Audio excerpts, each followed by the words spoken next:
Hello and welcome to another episode of Banking on Information.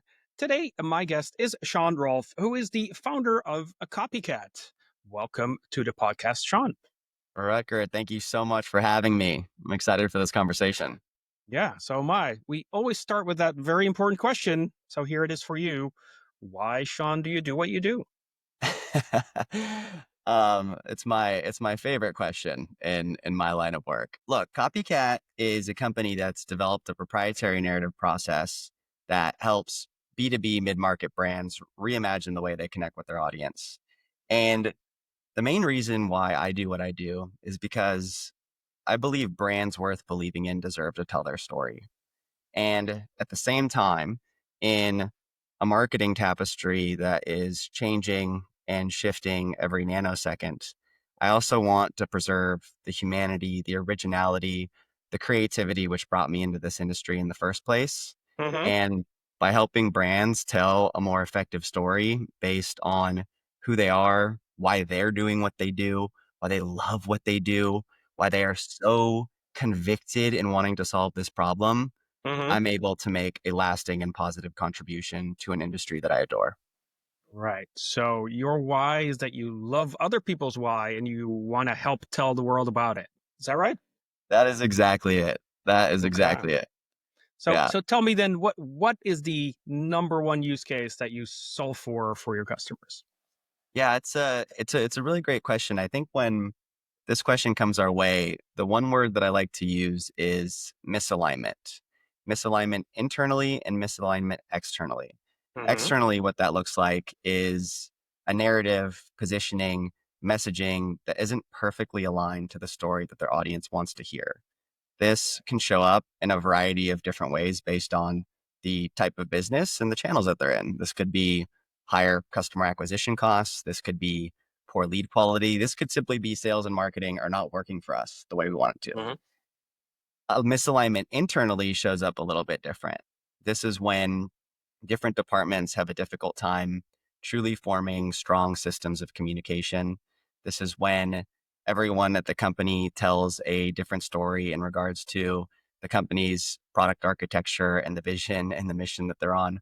One of Yep. like the strongest questions that we ask in this realm when working with new clients is we say, if we went to your offices today, even if you're virtual, and we sat down with three members of the executive team, with three of your clients and three of your stakeholders, would they all tell us the same story? 80% of the time, the answer to that question is no. And so when we can fix that type of alignment, we empower everyone that orbits the brand to be better brand advocates for them because they can actually communicate with clarity what they're up to. Okay. So you help create stories and narratives for companies and make sure that everyone is aligned on what that story is so that no matter who you ask, they will tell you pretty much a similar or the same story so everyone feels like they're on the same page. That's exactly right. And we're often working a bit backwards in the sense that this company has a growth strategy that they're trying to Mhm. achieve. So we're Yep. also looking at that growth strategy because you can't just like go into an industry and tell an amazing story based on everything about you. I mean, that's one of the biggest problems in B2B. They don't focus the story around the audience and the customer and the people they're actually speaking to. They speak about their product features and their incredible innovations and their AI backed XYZ. Yep. And so we're often looking at this growth strategy and we're saying, okay, this is what you think is the next milestone of success. This is how you're defining success. Are you Yep. telling the most effective story to go from Yep. point A to point B? So part of that is also how customers talk about a company. So how do Oh, yeah. your customers talk about you? And when you do a good job for them, what do they say?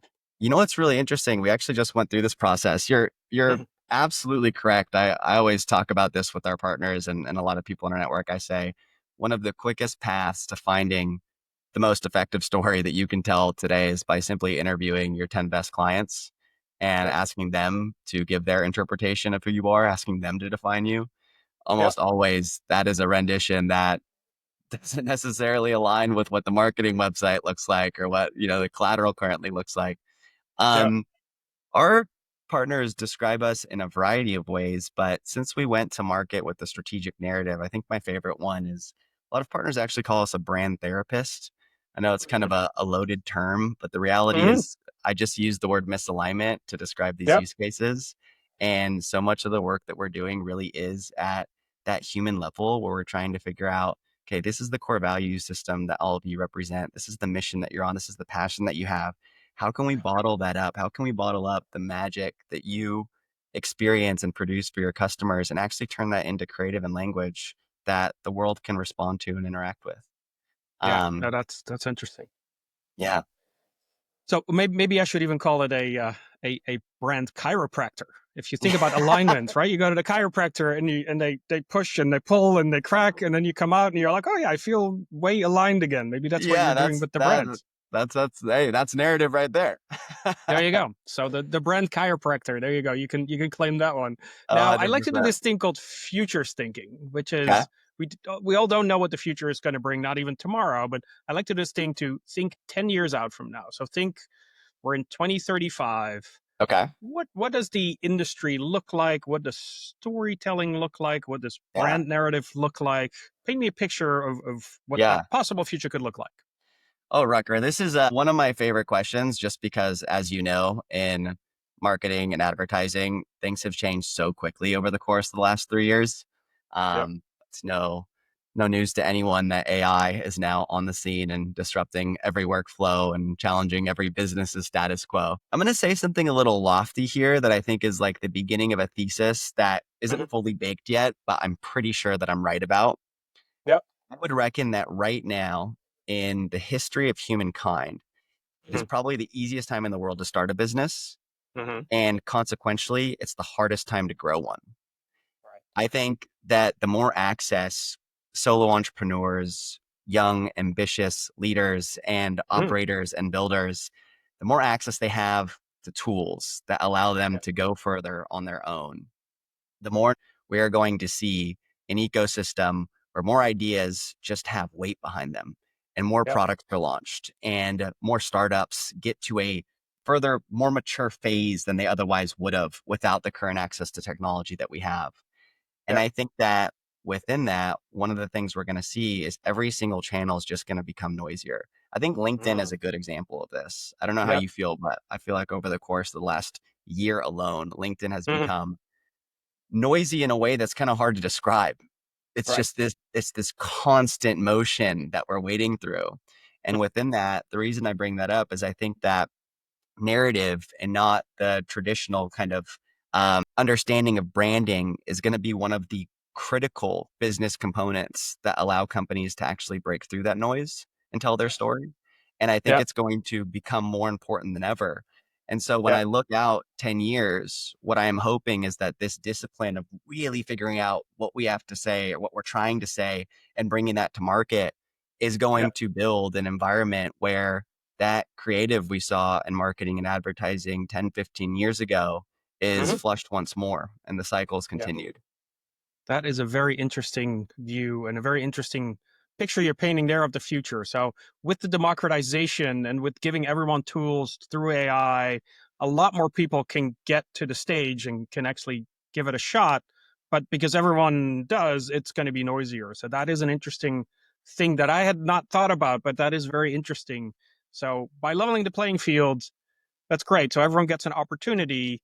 But because there are then so many new startups out there, it's also going to be quite competitive. And having a very clear narrative is going to be very crucial. So, how can people get ready for that potential future where it's going to be this level playing field where it's going to be really competitive? What can people do now to get ready for that? I think that probably when it comes to looking forward and really trying to what we call future proof a business, so to speak, and create systems and build initiatives within the organization, which is going to adapt to this change that is coming and the change that I have communicated. I think that the most important thing a company can do is truly look inward at the service that they're building and ask themselves one question: why am I uniquely positioned to solve this problem or to produce this product? Right. Who gave me the right? How did I create the right? What am I doing in this way that is so specific to me, my Hmm. conception, and my vision for this thing that has not only created this momentum, but is going to bring me into this future stage of business that I'm envisioning. Tap into that and then bring that forward.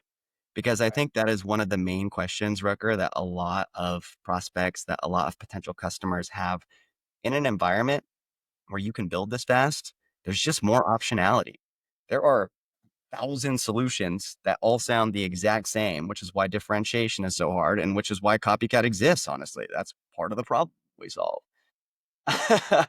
And at the end of the day, you have these people that are coming and finding your solution. You have these buyers that are ready and they're like, I know I need this. I'm Yeah. aware that I need this. I want to know why it's you that should be giving it Right. to me.